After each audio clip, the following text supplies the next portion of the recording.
A história da Virgem Delítria, na Itália, está intrinsecamente ligada à devoção popular pela Madonna Oddigitria, que significa aquela que mostra o caminho. Hoje vamos falar sobre uma obra da artista Sofonisba Anguissola, de quem já falei por aqui.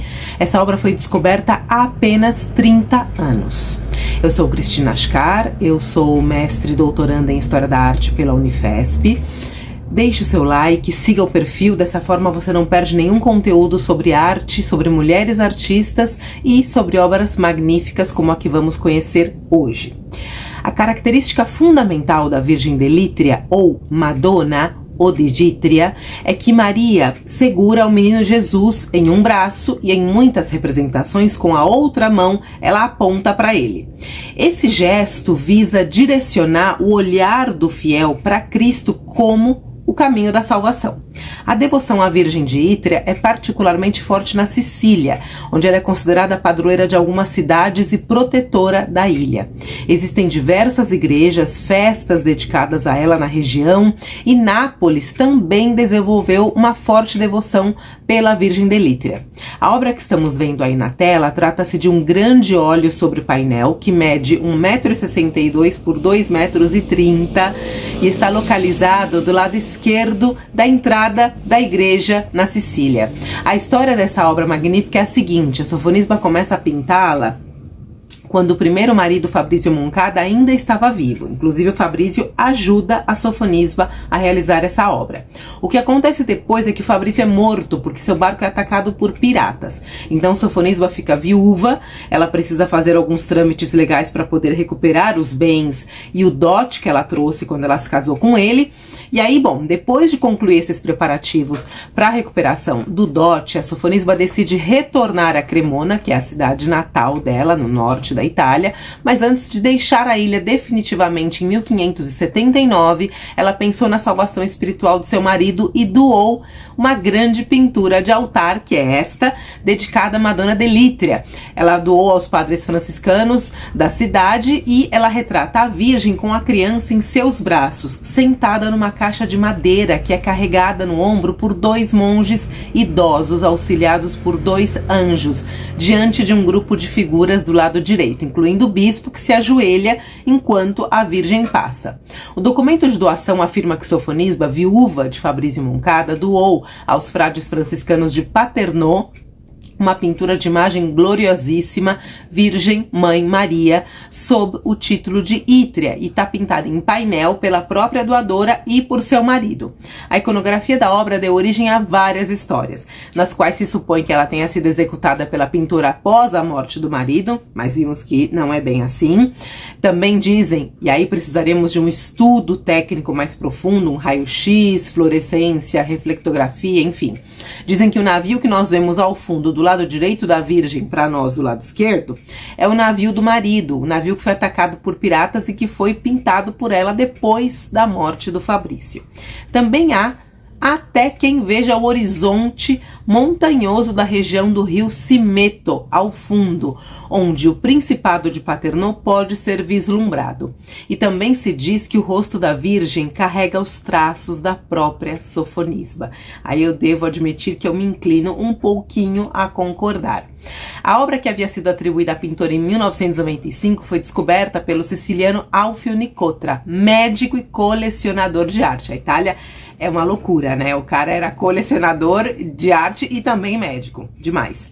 Mas a atribuição só foi confirmada mesmo em 2002, depois da descoberta do documento de doação que estava nos arquivos do estado da Catânia. Esse documento tem uma descrição breve da pintura, instruções sobre como ela deve ser colocada no altar da capela, próximo ao altar. Nesse lugar estavam os túmulos dos parentes do Fabrizio Moncada, e a Sofonisba estipula o número de missas a ser dedicada à memória do marido e a ela também. O fato é que a transcrição completa desse documento, que foi feito pela diretora do arquivo da Catânia, doutora Ana Maria Iozia, nos permite conhecer detalhes sobre a execução em que não deixam margem para conjecturas, como por exemplo o fato de o quadro ter sido pintado durante a vida de Fabrizio Moncada, e ele mesmo participou da execução, embora não possamos saber em quais aspectos ocorreu essa colaboração. A transcrição também nos permite saber que a família Moncada era devota de Nossa Senhora de Lítria, o que explica a escolha do tema. Também foi possível conhecer os termos exatos da doação contida no documento, que estipula que, além de 2 missas anuais a serem celebradas nos aniversários de nascimento e morte do Fabrício, uma missa semanal deve ser celebrada em sua memória todas as terças-feiras, por ser o dia em que a imperatriz bizantina Santa Pulqueria havia consagrado a Virgem Odidítria ao culto. Ciente do ônus dessas condições, a Sofonisba estabelece no documento de doação que, se as estipulações não fossem cumpridas, o vigário e os próprios monges, sem esperar qualquer ordem da cúria, deveriam levar a pintura para a igreja matriz, e que, se os termos da doação não fossem respeitados, a obra passaria então para o mosteiro da Ordem de Santa Maria della Catena, em Sicília. Tudo isso nos sugere a importância atribuída naquela época a uma obra da pintora, já que as condições tão rigorosas aceitas em troca da pintura não deixam dúvida da autoridade dela ali. A imagem da Virgem carregada por 2 monges em uma caixa, retratada na Sicília, de acordo com a tradição, e vemos aí alguns exemplos, a história conta que durante o cerco de Constantinopla pelos sarracenos no ano 718, obrigou 2 monges de São Basílio a colocarem a imagem da Virgem Odidítria em uma caixa e levarem essa caixa até o mar, colocando-a na frente de uma frota inimiga. E aí eles começaram a rezar, de repente o mar se agitou e a frota sarracena se dispersou. Em seu retorno à Sicília, esses soldados encomendaram uma pintura em memória do milagre, colocando a Virgem na caixa carregada pelos monges, exatamente como é o testemunho dado.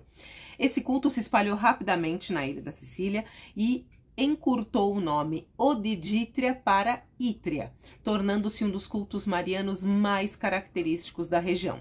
Quase todas as cidades e vilarejos da Sicília têm uma igreja dedicada à Virgem de Lítria. Na Madonna, feita pela Sofonisba, podemos observar características pictóricas da artista.